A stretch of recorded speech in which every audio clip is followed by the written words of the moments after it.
know y'all were curious about an update about my dental appointment, and here it is. But first, I'm going to talk about an experiment back from the 1990s. It was a Japanese doctor that had two either cases of water or vessels of water, and they had the students talk really mean and yell at and degrade this one bottle of water or bottles of water, and then the other one they were very sweet and endearing and uplifting and positive.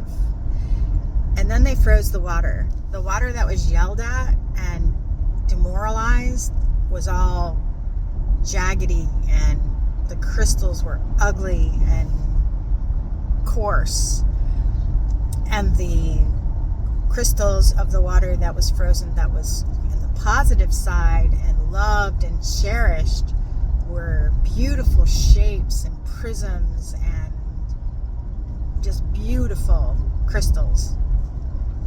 And if water, an inanimate object, can be that way, imagine something with a brain, how much that would affect your body. And I think that's the new, G vitamin, the gratitude vitamin.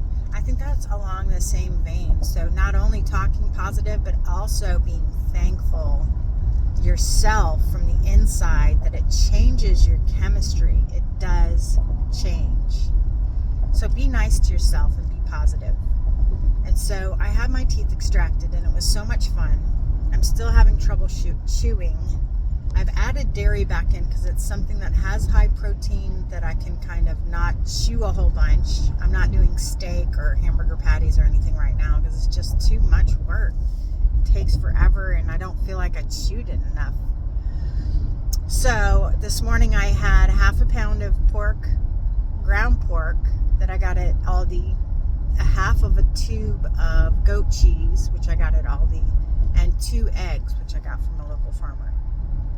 And I kind of poached the eggs with the ground pork that I added probably half a cup of water to cook it in. So it was almost like a soup with eggs in it. And it was delicious. And then I did a sprinkle of the sea salt. It was so good with the goat cheese, the creamy, I don't have to chew a lot, pork, and then the eggs and the yolk. Oh, it was really good. I would definitely do that in the winter, like on a regular rotation. And then I had my coffee. I'm still drinking my coffee with butter in it. So you're supposed to eat it or drink your coffee after you've eaten. I don't know how long Dr. Kiltz has a protocol on that. And that seemed to work when I was doing OMAD. So anyway, that's where I'm at. I'm not weighing right now. My blood sugar was 83. My ketones were 0.5. So nothing to write home about, but not terrible either. And just trucking along. So remember about the water. Be nice to yourself and everybody around you. And you really will have a more fulfilled life. So I love you. Have a great day. Bye.